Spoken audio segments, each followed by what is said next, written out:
Salut la team, j'espère que vous allez bien et que tout se passe bien de votre côté. Alors, je viens faire cette vidéo aujourd'hui pour répondre à la préoccupation d'un de mes abonnés. Il m'a écrit, il m'a dit, Dacize, j'ai un problème. Il me dit, j'ai créé plusieurs business, mais le problème c'est que je ne parviens pas à gérer l'argent de mes business. Du coup, je me retrouve toujours à reprendre tout à zéro. Alors, cette question m'a, en fait, ça m'a permis de réfléchir et de me retrouver dans mes débuts, très loin quand j'étais plus jeune, ou bien dans les débuts de certaines personnes que j'ai eu à accompagner, ou même certaines personnes que j'observe aujourd'hui et que je vois, je constate que ces personnes n'avancent pas, ces personnes restent toujours au même niveau. Alors, lorsque tu dois comprendre une chose, lorsque tu lances un business, le plus important n'est pas de vouloir tout faire à la fois. J'ai fait un constat. Lorsque nous avons décidé de vous proposer des business beaucoup plus sérieux, des business à gros investissements, n'est-ce pas? On a remarqué que les personnes qui viennent vers nous pour ouvrir les dossiers, après ouverture de dossiers, ce sont les mêmes personnes qui veulent faire dans le fast-food, dans la décoration, dans la restauration, dans ceci, dans cela. Vous ne pouvez pas vouloir lancer, investir et vous décidez de vous lancer dans tout à la fois. C'est carrément impossible. Vous savez, pour qu'un business prenne franchement, il faudrait que vous ayez du temps, que vous y mettiez du temps, de l'énergie, des ressources humaines pour mettre en place un système. Si le système n'est pas bien ficelé, vous allez vous rendre compte que vous investissez à gauche, vous investissez à droite, mais vous n'avez pas de rendement, vous n'avez pas de retour sur investissement parce que l'argent que vous avez de ce business, vous prenez pour gérer un autre business avec. Et ça, c'est une grosse erreur. Je vais vous prendre un exemple dans notre entreprise. Nous ne faisons pas seulement dans la vente en ligne. C'est vrai, on a les sites et les boutiques en ligne. On a également d'autres business. Mais on a aussi la logistique. Comme vous savez, moi j'ai une entreprise en Chine et nous faisons dans l'import-export. Alors, lorsque nous avons créé cette entreprise, j'ai beaucoup négligé. Je parlais de l'entreprise. J'avais des clients. J'ai des clients qui ne sont même pas sur Facebook, qui nous font confiance avec leur argent et leurs marchandises tous les mois. Mais je me suis dit, bon, pourquoi avoir ces clients et vouloir encore parler de ça sur les réseaux sociaux? J'ai même créé une page Facebook pour DL Logistics and Transport et tout ça. Sauf que je ne prenais pas cela au sérieux. Mais lorsque nous avons décidé de mettre ce service en avant, en ligne, je vous assure que le chiffre d'affaires qu'on a pu générer en moins de 3 mois seulement avec DL Logistics, c'est incroyable. C'est incroyable parce qu'on a accordé du temps à DL Logistics and Transport. On a donné des ressources qu'il fallait pour ça. On a fait tout ce qui de l'investissement et tout. Et on s'est concentré pour un moment sur DL Logistics and Transport. Aujourd'hui, DL Logistics and Transport peut fonctionner tout seul parce que nous sommes en train de mettre le système en place afin que tout se passe très bien. Maintenant, toi qui as, disons, 2 millions de francs ou 500 000, c'est toi qui veux faire les beignets, c'est toi qui veux faire la pâtisserie, c'est toi qui veux ouvrir un restaurant, c'est toi qui veux vendre les produits en e-commerce. Mais comment est-ce que tu vas faire pour pouvoir gérer tout cela en même temps et espérer bâtir un système durable? Ce sera compliqué, croyez-moi. L'erreur que beaucoup d'entrepreneurs qui n'évoluent pas commettent, c'est celui de prendre l'argent d'un business et d'injecter dans un autre business. Moi, je dis souvent, en business, on ne mélange pas l'argent. Faites très attention. Je préfère qu'en tant qu'entrepreneur, vous ayez des caisses pour chaque business. Ne commettez pas l'erreur des personnes qui se retrouvent à mélanger l'argent de 3 business et du coup, tu ne sais pas quel est le business qui produit le plus. Je vais vous donner une stratégie. Vous allez décider de créer une caisse pour chaque business. Si vous vous retrouvez à faire plusieurs business à la fois, créez une caisse pour le business de, je sais pas, de la vente des, je sais pas, on peut dire n'importe quoi. Si vous vendez les protèges chaussures, par exemple, je prends un exemple de ce que je propose sur la chaîne YouTube.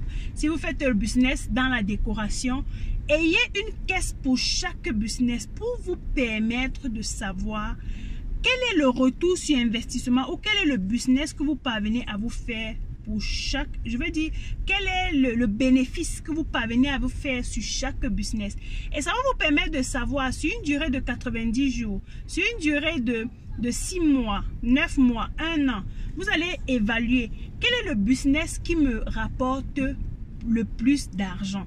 Si c'est le business de la décoration, vous allez plus investir sur ce business-là, augmenter les ressources s'il faut, faire tout ce qu'il faut pour que ce business, ou bien pour mettre en place un système.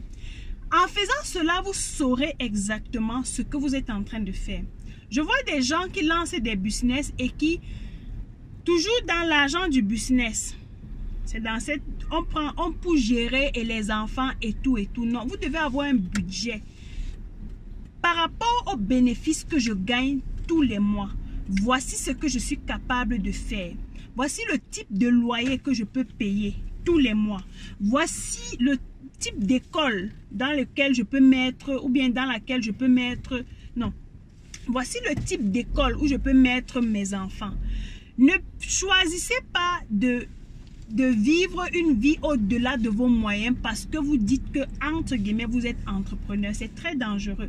Même si vous êtes entrepreneur et que vos business vous rapportent de l'argent, le business qui doit vous permettre de fonctionner, c'est celui sur lequel vous avez travaillé pour mettre en place un système. Donc, j'espère que j'ai répondu à la question de cette personne qui a bien voulu la poser.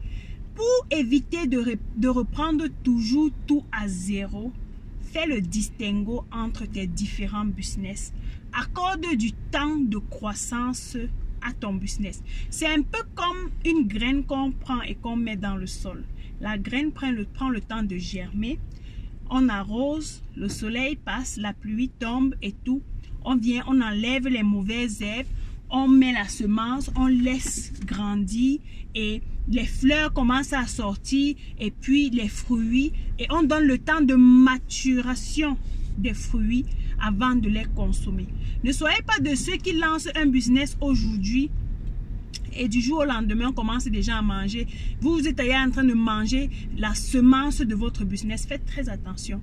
Maintenant, pour finir, je vais vous donner une petite astuce que j'utilise depuis très longtemps, la stratégie des 10%. Je pense que je vous ai déjà parlé de cela ici. Si vous avez besoin d'en savoir plus, allez lire le livre The Richest Man of Babylon.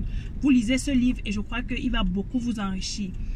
Chaque entrée que vous avez, chaque bénéfice que vous avez, je ne dis pas sur le capital, sur chaque bénéfice, je vous explique.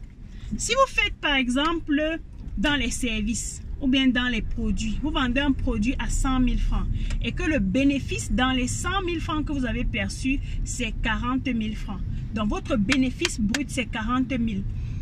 Les 10% de 40 000, c'est combien? C'est 4 000 francs. Vous retirez 4 000 francs, vous mettez dans une caisse. C'est-à-dire, cet argent, vous l'oubliez éperdument. Vous oubliez cet argent. Ce n'est pas l'argent pour résoudre vos problèmes. Ce n'est pas l'argent pour la cotisation. Ce n'est pas l'argent pour envoyer l'enfant à l'école. Ce n'est pas l'argent pour, même si tu es malade. C'est un argent que tu mets de côté, que tu ne touches pas. Et tu te donnes une date. Tu te dis, dans 3 ans, je vais utiliser cet argent pour faire telle chose. Dans 3 ans, j'ai besoin de 50 millions dans mes 10%. Et vous êtes discipliné. Le problème avec vous, ou bien avec certaines personnes, c'est que quand vous allez commencer à voir l'enveloppe gonflée, vous serez tenté à utiliser cet argent. Vous êtes en train de manger votre propre graine. Maintenant, la dernière astuce que je vais partager avec vous, toujours dans ces 10%, s'il vous plaît, respecter ou bien utiliser la loi de la redistribution. C'est très important. Apprenez à donner. Vous pouvez avoir ces 10% que vous avez épargnés sur un an, par exemple. Et à la fin d'année, vous décidez de retirer encore 10% de cet argent-là pour distribuer. En fait, pour faire des dons. Ça peut être des dons dans un orphelinat. Ça peut être des dons à vos parents, à vos beaux-parents, à quelqu'un. Vous pouvez offrir des cadeaux aux gens. Pas forcément à votre femme ou à vos enfants. Non, c'est un argent que vous prenez pour faire des dons. Les gens comme les hommes les plus riches, les Tony Robbins, et Oprah Winfrey qui font les dons dans différents pays et tout, ils sont pas bêtes en fait.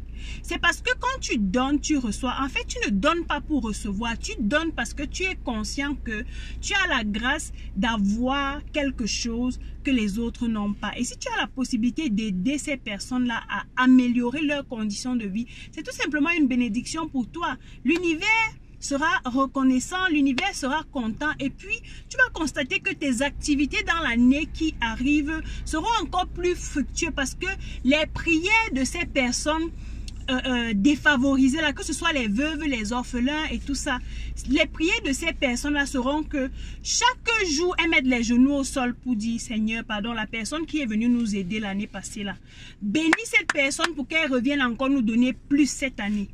Donc et vous savez, ceux qui sont chrétiens, Dieu ne blague pas avec les défavorisés. Donc, quand vous offrez aux pauvres, Dieu vous donne encore au centuple. L'univers vous donne encore au centuple. Et vous avez d'autres faveurs et tout. Donc, pour finir, les amis, l'objectif ou bien le plus important n'est pas de lancer 10 business, 3 business à la fois. C'est de commencer par un business que vous prenez au sérieux.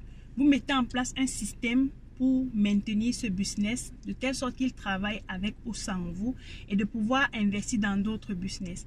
Donc, j'espère que cela vous a aidé. Je ferai une autre vidéo pour toujours parler de quelque chose dans ce sens-ci, afin de mieux vous expliquer comment les choses se passent pour vous aider à améliorer les systèmes dans votre business. Je vous donne donc rendez-vous à la prochaine vidéo. D'ici là, comme d'habitude, take care.